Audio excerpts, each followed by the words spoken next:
O senhor chegou a conversar com o deputado Hugo Mota, que preside a casa na qual o senhor é deputado, ou mesmo com o presidente do Congresso, o presidente do Senado, Davi Alcolumbre, que nós estamos vendo aqui, se por um acaso essa medida for adiante, e do ponto de vista do direito, me parece que o ministro só deveria arquivar, mesmo assim ele pediu a opinião da Procuradoria-Geral da República, enfim, tudo pode acontecer, inclusive uma manifestação contrária da PGR, e ele determinar mesmo assim, o senhor já citou outros precedentes, não seria novidade. Mas, enfim, qual é a posição? O senhor chegou a conversar com o Hugo Mota, porque nós estamos falando de um parlamentar que tem um artigo, os parlamentares têm um artigo só deles na Constituição. A inviolabilidade que o senhor faz como parlamentar, e o senhor está representando sempre o país porque é um parlamentar 24 horas por dia, isso não muda em nada. O senhor teve alguma conversa com o deputado Hugo Mota, pelo menos?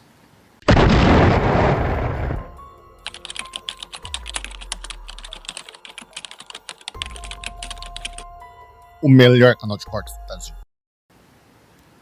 Não, Adalberto, não tive. Eu tenho certeza que o presidente da Câmara, Hugo Mota, ele é muito ciente de tudo isso que está acontecendo. Ele certamente tem uma opinião sobre isso tudo, mas é difícil imaginar, me colocando no lugar dele, que ele consiga brecar essa ânsia persecutória do Alexandre de Moraes. Né? Eu ficaria só com o Hugo Mota porque o Davi Alcolumbre é presidente do Senado, então a esfera de atuação dele é com relação aos senadores. Mas o que o Hugo Mota poderia fazer, caso Alexandre de Moraes decretando a minha prisão, é colocar em votação para que seja decidido pelos deputados sobre a manutenção da minha prisão ou não. Né? E aí eu vou trazer à tona aqui uma lembrança de que quando o deputado Daniel Silveira foi mantida a prisão dele, além de terem enganado os parlamentares nos bastidores, que muita gente dizia, não, recebi uma ligação de uma autoridade aqui, é só para ele ficar 1 a 2 semanas, vai ser só um susto. Né? Ou algumas pessoas falando, olha, queria muito votar pela soltura dele, mas o presidente ou o líder do meu partido acabou me pedindo aqui, por favor, para deixar ele lá, que é só durante alguns dias. Essa oportunidade, o deputado Daniel Silveira ficou preso por 367, 368 votos. Vamos lá, Daniel Silveira fez um vídeo, algo que não é reprovável.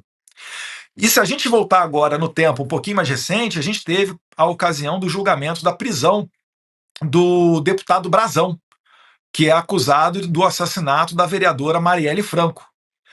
Uma conduta muito mais grave, onde os deputados deveriam ter colocado mais de 400 votos para condenar o Brazão, porque é uma conduta muito mais reprovável do que fazer um vídeo, igual o Daniel Silveira fez.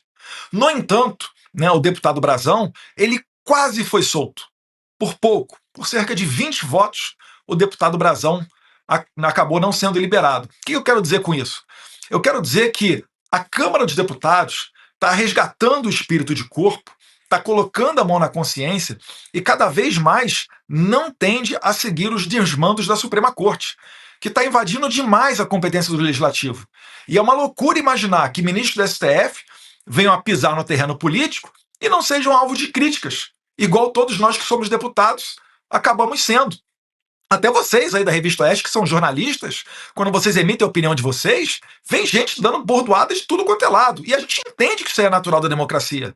Né? Insano é imaginar que o ministro da Suprema Corte vai pisar no terreno político e vai ficar livre de ser criticado. Né? Não vai. Prova disso é até que o Alexandre de Moraes não consegue sair na rua, ele não consegue ir no restaurante. Ele também está vivendo uma prisão dentro da casa dele ou apenas indo para ambientes controlados. Eu sei que até em eventos fora do país ele quer olhar a lista das pessoas que vão estar no jantar privado com ele. Olha só, veja se isso daí é uma vida feliz. É claro que não. Agora, ele, por algum motivo, um sentimento pessoal, uma pressão violenta de alguém de fora, não sei, né? Ele insiste em sempre dobrar a aposta. Então, como nós não temos saídas, a gente vai também fazer o possível para ver se a gente consegue segurar ele. Claro. Mais de 97.500 telas interessadas aqui na nossa discussão. Carlo Cauti, uma pergunta também para o deputado Eduardo Bolsonaro? Sim, muito boa noite, deputado. Obrigado pela entrevista. Deputado, eu queria pegar o gancho dessa sua última fala, porque, de fato, o senhor explicou muito bem. Existem leis nos Estados Unidos que podem provocar sanções graves contra não só o ministro Alexandre de Moraes, mas, no caso, por exemplo, contra o próprio Procurador-Geral da República, caso ele aprove essa retirada do seu passaporte, contra até membros da Polícia Federal que obedeceram a ordens ilegais ou ilegítimas do ministro, toda a cadeia de comando, até a pessoa que intimou de forma ilegal algum deputado, algum senador, ou quem quer que seja. Na sua opinião, por que essas pessoas, sabendo do que pode acontecer, estão insistindo, estão continuando a atuar dessa forma claramente ilegal, evidentemente ilegal, e não aliviam, não mudam de posicionamento? Afinal, Trump ganhou, mostrou que não está de brincadeira, e isso terá consequências. Por que, na sua opinião, eles insistem nessas ilegalidades? Olha, eu só consigo ver uma razão para isso, né? Lá atrás, quando tudo isso começou, ninguém imaginaria que o Trump seria eleito e que a gente estaria vivendo agora uma clara situação onde o Alexandre de Moraes pode ser sancionado, né? Seja através da Lei Magnitsky ou das sanções OFAC, que é a sigla em inglês para Escritório Internacional de Controle Financeiro. Então, lá atrás, ocorreu meio que um acordo, é o que eu imagino, né? É a única hipótese que eu consigo pensar. Então, lá atrás ocorreu algum acordo onde falaram: tudo bem, Alexandre, você é o ponta de frente, vai lá, bota a cara, faz o que for, e a gente vai estar aqui atrás te dando respaldo. Só que agora a coisa foi longe demais, né? E aí, realmente, existe essa hipótese de que outras pessoas, para além do Alexandre de Moraes, também sejam dragadas para essa esfera de sanções. Eu, obviamente, não falo pelo governo norte-americano, né? Eu não posso cravar aqui quando isso vai acontecer ou se vai acontecer, mas eu acho que é muito provável que acontecerá. E, como eu estou falando, eu estou traçando paralelos, precedentes abertos, agora, nesse atual governo Donald Trump, né, com a sanção, por exemplo, do Karim Khan, que é o procurador do Tribunal Penal Internacional. Mas a gente não precisa exercitar tanto a imaginação.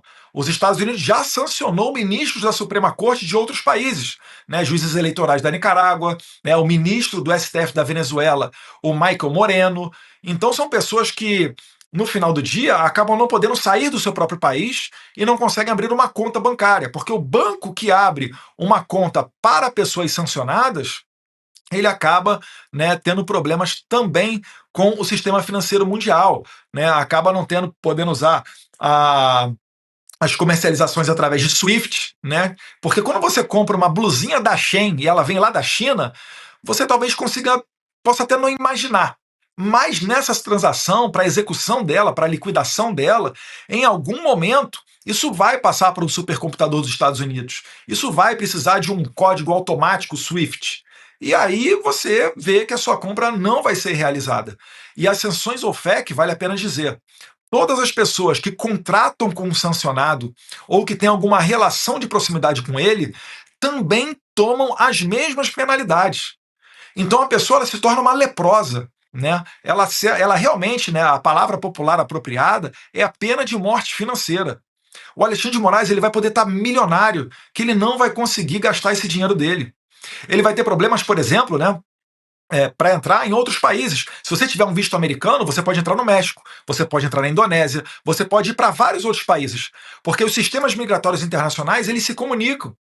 Então, assim, quando uma pessoa está em alguma espécie de lista negra, né, de um sistema de impedidos, esses sistemas também se comunicam com os Estados Unidos. Então, talvez o Alexandre de Moraes tenha problemas para ir para outros países. Já acabou aquele período dele ficar dando palestra, falando de democracia e liberdade. Sequer ele vai conseguir agora ouvir as críticas dos brasileiros em Nova York, quando ele for lá participar de um evento do LIDE do João Dória, por exemplo. Então as coisas estão mudando. Claro, isso exige sacrifício. Estão pedindo aí 40 anos de prisão para o Jair Bolsonaro, né? Estão usando o pessoal do 8 de janeiro como meio para se criar uma narrativa que justifique uma prisão do Jair Bolsonaro, tirando ele da corrida presidencial de 2026, né, o líder das pesquisas, para ver se dão um fôlego ao governo Lula e também para ver se eles solidificam, né, se eles finalizam essa trajetória de poder e passem, de fato, a transformar o Brasil na Venezuela. Eu espero que não, e eu trabalho para que o Brasil sofra essa quimioterapia agora. Brasil acima de tudo, Deus acima de todos.